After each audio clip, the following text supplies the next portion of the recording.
Sometimes we feel pressured to buy the most expensive plugins or the latest release, but a free vocal chain can, and often does, sound just as good. So let's cover the best plugins to use, how to route them, and then how to tailor them to your needs as we take a deep dive into making a free vocal chain sound professional. Let's start by picking great free plugins. So for this video, I'm going to use ZL Equalizer for both subtractive and additive EQ, Neural Amp Modeling for preamp emulation, Melda Audio's M Compressor for both downward and upward compression, a stock stereo delay plugin, Logic stock convolution plugin with some free impulse responses from the Percastium 7 for reverb, and Spot On, a free vocal tuner by 6Sample. Now please use whichever free plugins you like, but I definitely recommend these. If you're using a different DAW than Logic, most DAWs have stock convolution or impulse response loaders, as well as stock stereo delays. I'll leave the link for the impulse responses in the description. Let's take a listen to the full before and after. I'll use an unprocessed vocal, but know that there was a little parallel compression used when it was recorded. I'll never know what I've never known. Let it go, float on the ocean, coasting till the sun shows. I will, I won't. For the processing, we'll start with subtractive EQ. With the ZL Equalizer, I'll first attenuate anything that I want less of. This could be unneeded lows, aggressive resonances, nasally tones, some sibilants, etc. Now each vocal is different, so you'll need to tailor your bands to the performance, but there's definitely some commonality with almost all vocals. First, attenuate the vocal with a high-pass filter right up to the fundamental. The fundamental is the lowest frequency in a performance. Everything below it will be unrelated or unmusical, like plosives, rumble, electrical hum, and so on. For a clearer sound, we could also subtly attenuate the fundamental with a band, or for a fuller sound, we could amplify it slightly. Vowel articulation occurs around 500 Hz. Now in most cases, we could subtly attenuate it, resulting in a more balanced sound. A narrow bell filter between 800 and 1.3 kHz will help with nasally tones, or the resonance that gets picked up from the singer's nasal cavity. 2 to 5 kHz is a range associated with clarity, so we'll typically want to leave this alone for now. Lastly, sibilants will occur between 5 to 10 kHz, and it varies a good amount from singer to singer. Since this EQ allows for dynamic bands, we could use one here in lieu of inserting a de-esser later on. Now be sure to set the threshold carefully and use a faster attack with a moderate release time, anywhere between 30 to 250 milliseconds. Although the difference isn't drastic, let's check out how these filters balance the vocal. I'll never know what I've never known. Let it go, float on the ocean, coasting till the sun shows. I will, I won't. Next, let's achieve a unique character with some Neural Amp Modeling. Now, Neural Amp Modeling is relatively new. This NAMM plugin can be downloaded for free, as can multiple NAMM files. In short, engineers are using machine learning software to capture the behavior of their equipment. On tonehunt.org, I found a lot of good options, including this model of Chandler Limited's Red 47 mic preamp. To use it, I'll insert the plugin after the EQ, load in the NAMM file, and then adjust as needed. If you're noticing too much distortion, reduce the input level while compensating with the output. Now, in some cases, the file amplifies the signal a good amount, so reducing both the input and the output is needed. The gate and EQ sections aren't needed, so those could be disabled. Without going into too much detail, these models impart how the unit introduces harmonics, varies the frequency response, alters dynamics, and adjusts the transient behavior, all in incredibly realistic ways. So let's take a listen to how this model affects our vocal, and notice how the vocal moves forward in the mix and has a generally more enjoyable tone. I'll never know what I've never known. Let it go, float on the ocean, coasting till the sun shows. I will, I won't. Next up, let's fine-tune our dynamics with compression. The majority of compressors control dynamics from the peak level down. What I like about this compressor is the custom shape function, which allows for dynamic control from both the peaks down and the quieter details up. I'll select the custom option and draw in the compression to subtly reduce the peaks and amplify low-level signals. Now be careful not to overdo this, since it can add unwanted distortion. Additionally, it's best not to amplify the noise floor, so ensure that any upward band is set above the lowest level. For peak down compression, a faster attack and moderate release with a slightly softer knee and about a 4:1 ratio will work well. Depending on the vocal, and if you use the neural amp model from the last chapter, we may only need a couple dB of attenuation.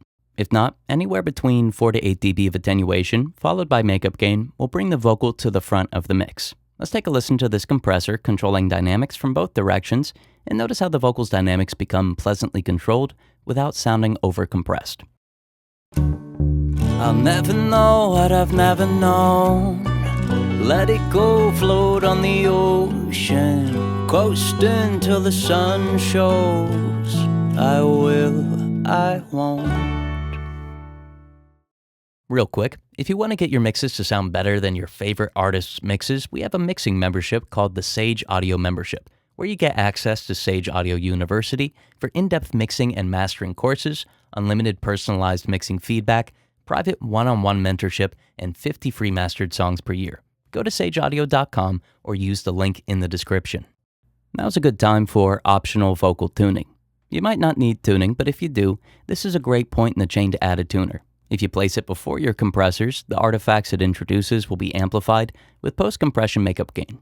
This spot-on tuner is very simple, but it sounds significantly better than any other free tuner that I've come across. Enable the notes that are part of the performance, and listen carefully as you adjust the amount and the speed. Higher amounts result in the classic tuned vocal effect, with lower settings achieving a more natural sound. So let's take a listen to the vocal being tuned. I'll use aggressive settings and then dial in the effect subtly until the tuning augments the performance without being noticeable.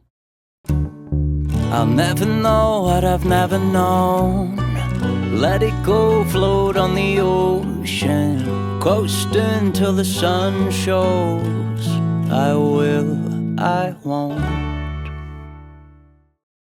Stereo delay is a great next step since it could be used to thicken the vocal, making it more impressive. I like to start with an eighth note and dotted eighth note isolated to the mid frequencies. Then I'll blend in the amount until it suits the track. If you're looking for something less perceivable, try a tape slapback setting, which is about 165 milliseconds.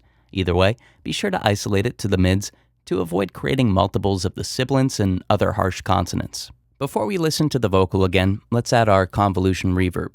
So your DAW should have a convolution reverb or impulse response loader. If not, Melda Audio, the same developer of the compressor that I used earlier, offers one for free, and it comes with a lot of impulse responses already. Now, I'm a big fan of the Bricasti M7 unit, and I found some free impulse responses. Again, I'll include the link below. All we need to do is load the WAV file into the plugin by either selecting it from the menu or dragging it in. Then we can adjust the wet-dry until it suits the vocal and the session. I really enjoy the vocal plate options as well as the vocal chamber, but definitely try some varying options since reverb is a very subjective thing. Additionally, you might want to use two reverbs, a studio room emulation, and then a longer, more stylized option.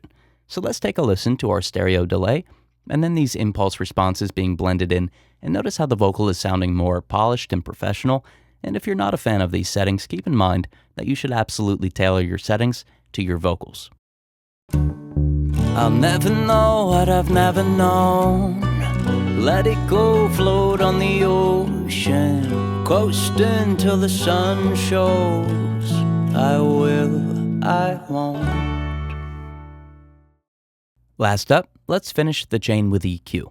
So the vocal is almost done, but let's add some final control over its tone with one last EQ. This is super helpful for shaping the vocal around the instrumental, attenuating anything that's not working, and amplifying whatever we want more of. Additionally, if the plugin is mid-side, which this ZL equalizer is, we could control the reverb and the delay.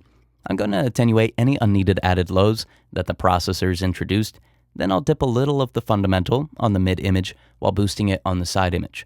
I found that this is a great way to keep the mix from sounding muddy while still having an impressive low range in the vocals. Boosting some of the mids on the side image is also a great way to create a more impressive vocal by expanding it. Adjust the center frequency and the Q value to amplify everything about the reverb and the delay that adds a pleasant and full sound to the vocal. Then, I'll boost a little of the vocal's clarifying range with a mid-image bell before using a side image shelf on the air frequencies. The mid-image bell will center this important range while the air shelf gives the vocal an ethereal quality.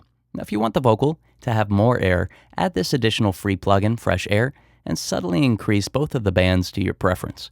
Let's take a listen to these processors being enabled and notice how this final EQ helps shape the vocal and make it sit well in the mix while still being easy to perceive.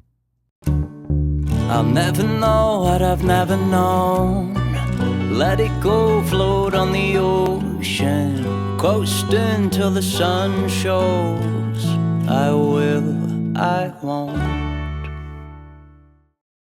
As I mentioned earlier, if you want to get your mixes to sound better than your favorite artist's mixes, we have a mixing membership called the Sage Audio Membership, where you get access to Sage Audio University for in-depth mixing and mastering courses, unlimited personalized mixing feedback, private one-on-one mentorship, and 50 free mastered songs per year. Go to sageaudio.com or use the link in the description.